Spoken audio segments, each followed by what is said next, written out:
అందరికీ నమస్కారం and welcome to queen. చాలా స్పెషల్ ప్రోగ్రామ్ ఇవాళ. పట్టు చీర తెస్తానని పడవేసుకెళ్ళిండు మావా. ఈ పాట వినే ఉంటారు.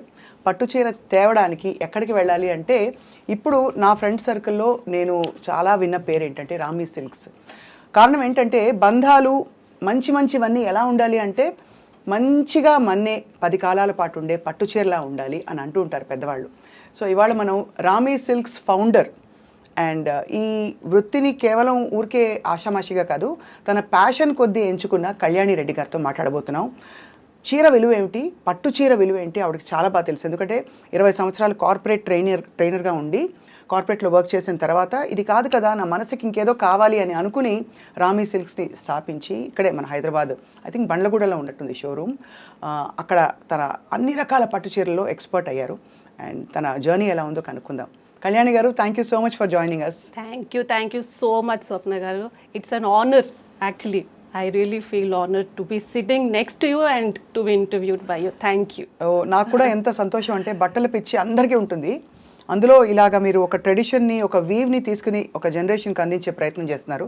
అది కూడా మీరు మంచి కంఫర్టబుల్ జాబ్ వదిలేసి ఈ కష్టతరమైన పనిలోకి వచ్చారు. Tell us how it started for you అండి. Actually Swapna garu, it started almost 5 years before. So 2020 I started my corporate journey from 2002. దాని తర్వాత 2020 వరకు I was working as a corporate trainer. So 2020లో ఒక చిన్న బ్రేక్ పడింది because of my back pain. It was a high flying job. So అలా ఒక చిన్న బ్రేక్ పడింది because of the back pain. So నేను బ్రేక్ తీసుకుందాం అనుకున్నాను కొన్ని రోజులు. దాని తర్వాత అప్పుడే పాండమిక్ వచ్చింది. So then I completely took off. సరే కొన్ని రోజులు బయట ఉండేసి చూద్దామని చెప్పి, బికాస్ ఆల్మోస్ట్ నా స్టడీస్ అయిపోయాక I was all the time busy. So అప్పుడు ఒక 3-4 months కూర్చుని నాకు ఏదో ఒకటి ఉంటుంది కదా మనకి, ఎందుకు ఇలా ఐడియల్గా కూర్చున్నాం, ఏదో ఒకటి చేయొచ్చు కదా. And it was pandemic, nothing to do, బయటకు వెళ్ళాల్సింది ఏమీ లేదు. So I started reading about, అంటే it happened, I think it was divine thing అనే చెప్పొచ్చు. నేను చూసినప్పుడల్లా నాకు సిల్క్ ఇవి వచ్చేవన్నమాట. The only thing we use to do is watch TV, లేకపోతే మొబైల్ చూసుకోవడం. సో ఆ సిల్క్ గురించి నేను చదివాను, చాలా చదివినప్పుడు. So one thing it was there in my subconscious mind. ఏంటి అని అంటే, మాకు చిన్నప్పుడు సిల్క్ ఫామ్, మా ఊళ్ళో సిల్క్ ఫామ్ ఉండేది. So I grown seeing the silk farm and it's very difficult. ఒక వామ్ని దానికి ఫుడ్ పెట్టి దాని నుంచి యాన్ తీయడం, it's very very difficult. So I think it somewhere నా మైండ్లో ఉండిపోయింది. తర్వాత my mother, she was truly passionate about saris.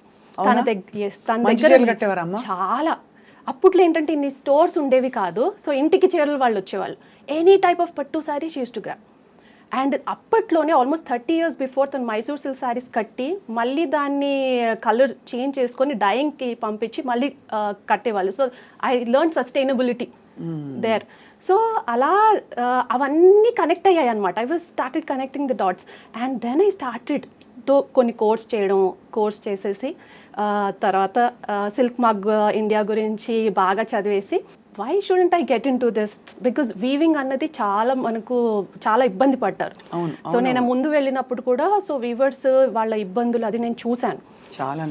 So చాలా ఇబ్బంది పడతారు. అండ్ ఎందుకంటే అప్పటికే మార్కెట్ ఆల్మోస్ట్ డైల్యూట్ అయిపోయింది. సో అలా నాకు ఒక ప్యాషన్ డెవలప్ అయ్యి I thought why not step into this అని చెప్పేసి. నిజంగా ఇట్స్ ఛాలెంజ్. ఎందుకంటే మీరు అన్నట్టు కార్పొరేట్ జాబ్లో మీరు హాయిగా వెళ్తారు వస్తారు, రెస్పాన్సిబిలిటీ ఉండదు. ఇక్కడ వీవర్స్ రెస్పాన్సిబిలిటీ ఉంటుంది. మీ own store, running it as a business, మళ్ళీ కస్టమర్స్కి accountability. I would say you took up a very big challenge కదా. ఇట్స్ ఛాలెంజ్ అండి. ఇట్స్ స్ట్రగుల్, సర్వైవల్ అన్నీ ఉంటాయి. It's struggle definitely. ఇంతకీ మీకు సరే పట్టు మీద ప్రేమ ఇలా కలిగింది, చీర మీద ప్రేమ ఎప్పుడు మొదలైంది? కార్పొరేట్ లో కూడా మీరు చీరలు కట్టేవారు? కార్పొరేట్ లో కూడా అస్సలు ఏదన్నా అకేషన్ ఉంది, ఎథనిక్ వేర్ అనగానే I use to wear sari. నేను మామూలుగా కార్పొరేట్లో అంతలే ఎప్పుడు ఏదన్నా ఉన్నా, we use to meet lot of celebrities, అక్కడ స్పీకర్స్ ఇన్వైట్ చేసేవాళ్ళు. So I use to wear lot of saris. నేను కట్టకపోయినా ఒక్కసారి కట్టినా కూడా డెఫినెట్గా అకేషన్కి కొనేదాన్ని. I think it came from my mother. Yeah, అది. సో అక్కడ నుంచి మీరు మరి పట్టులో రీసెర్చ్ చేశారా కొంచెం? అంటే ఎన్ని రకాల వీవ్స్ ఉన్నాయి? చేశాను. ఏమిటి అని చెప్పి. సో 1-2 years కంప్లీట్లీ రీసెర్చ్ చేశాను. సో హ్యాండ్లూమ్స్ గురించి చదివాను, హ్యాండ్లూమ్స్లో ఒక కోర్స్ చేశాను. సో ఎన్ని ఉన్నాయి, ఎన్ని సిల్క్స్, అవన్నీ తెలుసుకొని అసలు ఎంత ఉంది పర్సంటేజ్ మన ఇండియాలో ఎంత ఉంది, I deep dived into that complete silk గురించి. దెన్ ఇందులోకి వచ్చాను అనమాట. ఎక్కడ నమ్మకం కలిగింది మీకు కళ్యాణి గారు? బికాజ్ ఇప్పుడు మీకు తెలుసు మామూలు పట్టు చీర అని చెప్పే చీరలు 1000 రూపాయలు 2000 కూడా ఏవేవో వచ్చేస్తున్నాయి. పాలిస్టర్ ఉన్నవి, అవి ఉన్నాయి, ఇవన్నీ మిక్స్ ఉన్నవి.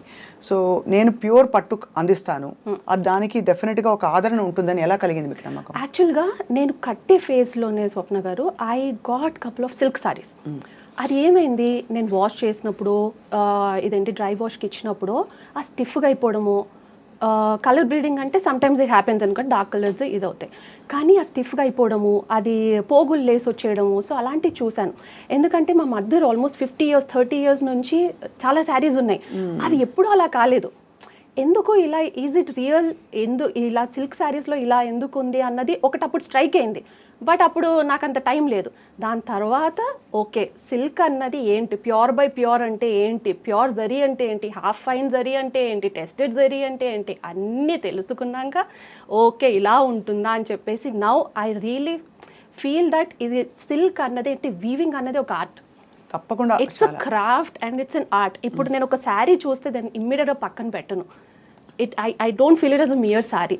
I see that as an art. Definitely.